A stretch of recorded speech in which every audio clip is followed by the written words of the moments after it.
내가 네게 보이리니 내게서 들으라. 내가 본 것을 설명하리라.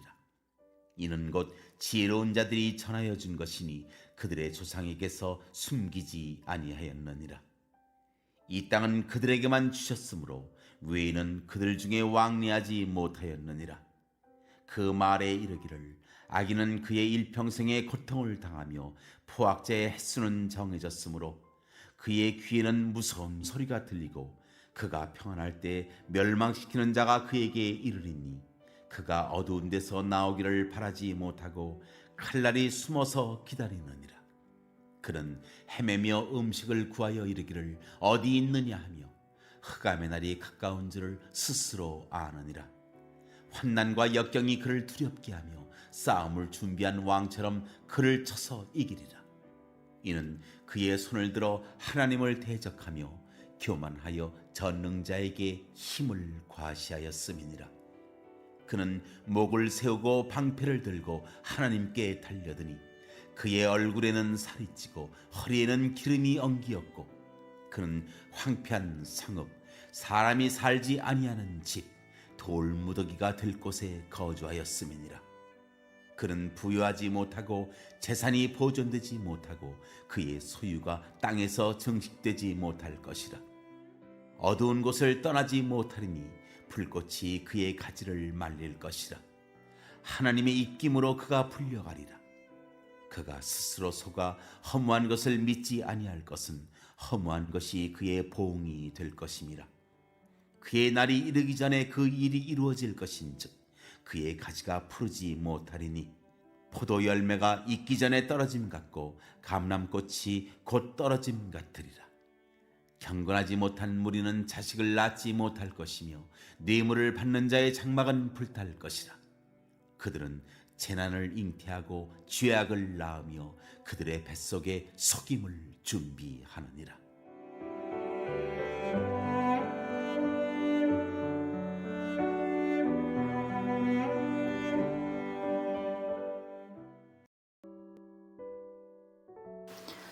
아멘. 오늘의 말씀은 계속 가르치는 엘리바스라는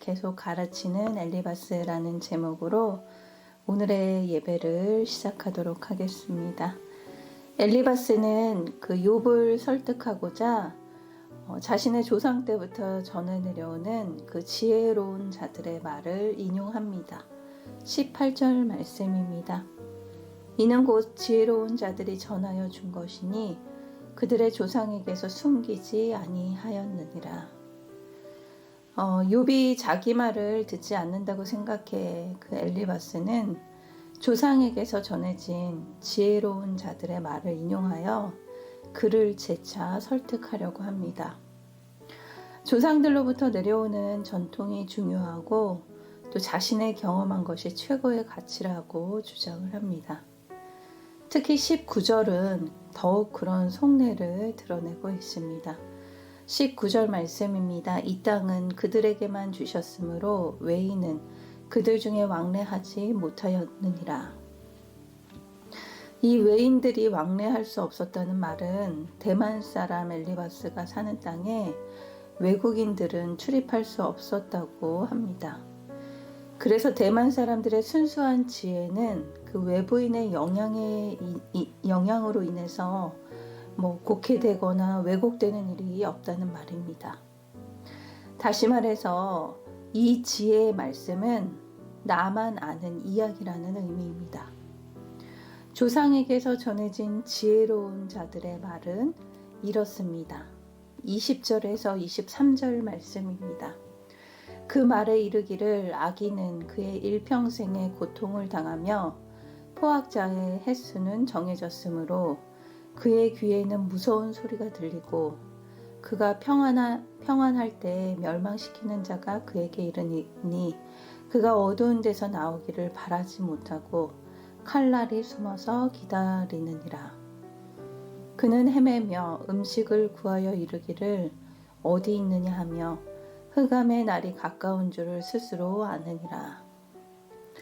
엘리바스가 말하려는 이 핵심은 선조들이 전해준 지혜에 의하면 욥이 범죄의 결과로 고난을 받는다고 주장하고 있습니다. 엘리바스는 욥의 성품이나 행위를 전혀 알지 못하고 지금 욥이 처해 있는 환경만을 보고 욥을 정죄하고 판단하고 있습니다. 엘리바스의 눈에는 얼마 전까지만 해도 번성했던 욥이 한순간의 재앙으로 고통을 겪고 있는 모습을 보면서 욥의 범죄 사실에 확신을 갖게 된 것입니다. 이는 인간이 보고 판단하는 능력이 얼마나 주관적이고 또 불완전한 것인지, 보는 대로 판단하는 것이 또 얼마나 위험한 일인지 말해주고 있습니다. 엘리바스는 보편 타당한 진리처럼 여겨지는 그 교훈을 설명하듯 이야기하지만 사실 엘리바스는 내가 맞고 너가 틀리다는 생각으로 욥을 가르치고 굴복시키려는 것입니다. 내게서 들으라 라는 엘리바스의 말이 이를 드러내고 있습니다. 이처럼 더 나은 방향으로 가고자 논쟁을 하다가도 내 주장만 옳다고 그 생각에 빠지면 상대방의 수긍을 받아내고자 이기려는 싸움만 하게 됩니다. 함께 묵상하길 원합니다. 나는 맞고 너는 틀렸다는 생각으로 내가 굴복시키려고 하는 사람은 누구입니까? 엘리바스가 인용한 교훈의 핵심은 악인은 평생 고통을 당하다 하나님의 심판을 받다 멸망한다라는 말입니다. 하지만 욥이 겪는 그 고난은 믿음의 연단을 위한 것이지 죄의 형벌이 아니었습니다. 엘리바스는 대다수가 인정하는 그 전통적인 교훈을 욥에게 들려주어 그를 돌이키려 했지만 욥의 입장에서는 자신을 악인과 그 포악자로 고발하는 말로밖에 들리지 않았습니다. 이렇듯 상황에 맞지 않는 조언과 충고는 도리어 상대를 더욱 고통스럽게 할 뿐입니다. 함께 묵상하길 원합니다. 가족이나 지체들에게 조언한다는 명목으로 그를 악인이나 포악자로 몰아가지는 않습니까? 엘리바스는 악인이 고통당하고 멸망당하는 이유를 말하고 있습니다. 25절에서 26절 말씀입니다. 이는 그의 손을 들어 하나님을 대적하며 교만하여 전능자에게 힘을 과시하였음이니라. 그는 목을 세우고 방패를 들고 하나님께 달려드니. 교만하여 전능자에게 힘을 과시하고 목을 세우고 방패를 들고 하나님께 달려들었다고 합니다. 이 말은 자신이 의지하는 그 세속적인 것들이 자신을 안전하게 지켜주리라는 생각으로 하나님을 대적하는 엄청난 그 반역을 가리키는 말입니다. 이는 친구들의 권면에도 이를 무시하고 여전히 하나님 앞에서 여러 가지 이론으로 자신의 무고함을 변론하는 것을 방패를 들고 하나님을 치려고 달려가는 것에 비유한 겁니다. 이어 엘리바스는 더 과격한 표현을 합니다. 27절에서 28절 말씀입니다. 그의 얼굴에는 살이 찌고 허리에는 기름이 엉기었고 그는 황폐한 성읍 사람이 살지 아니하는 집 돌무더기가 될 곳에 거주하였음이니라. 허리에 기름이 엉기었다는 말은 사사기에서는 그 에훗이 사사 에훗이 에글론 왕을 칼로 찔렀을 때 칼 끝에 기름이 엉기었다는 표현에서 볼 수 있습니다. 욕심만 내어 물질적인 이익에만 관심을 갖고 있는 사람을 뜻합니다. 즉 욥이 무절제하고 방탕하게 사는 삶을 살다 하나님께 징벌을 받아 고난을 당하고 있다고 지금 매도하고 있습니다.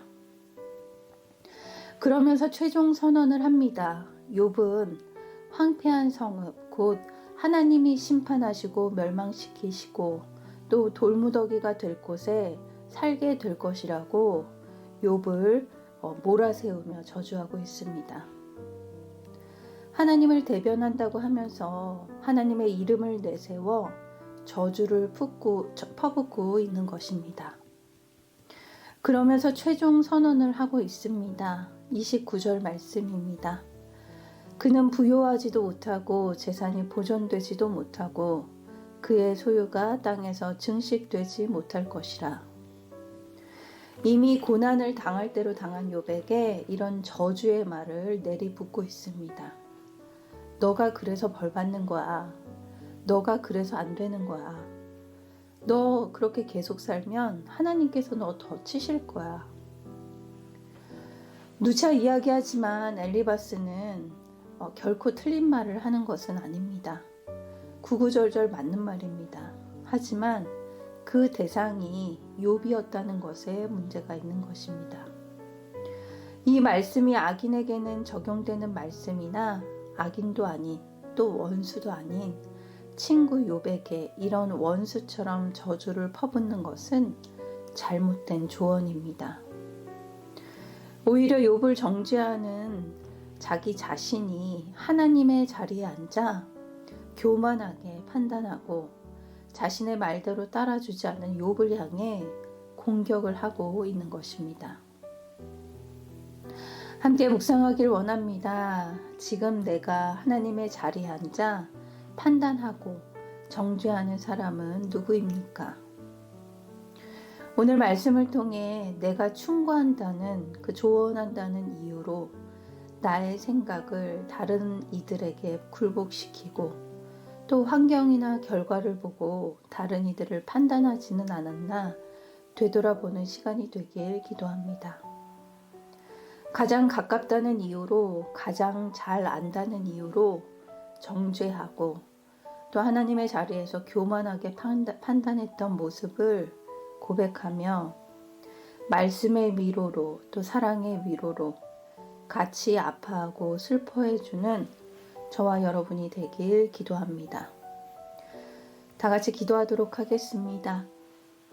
사랑의 하나님, 나의 생각과 판단은 사실 내가 겪은 환경과 경험에 의한 것이 다인데 그 유한한 경험으로 하나님의 섭리에 전밖에 지나지 않은 지혜로 판단하고 정죄했습니다. 나는 맞고 너는 틀리다는 생각으로 때로는 남편을 또 아내를 자녀를 동료들을 굴복시키려 했습니다. 이 교만한 마음을 용서하여 주시옵소서. 고난당하는 또 아파하는 지체가 있다면 긍휼의 마음을 부어 주시옵소서. 주님께서 나를 기다려 주시고 함께 상처를 싸매어 주셨듯 저 또한 그렇게 하기를 원합니다. 무엇보다 고난 가운데 있는 하나님의 섭리를 깨달을 수 있도록 깨어 기도하게 하옵소서.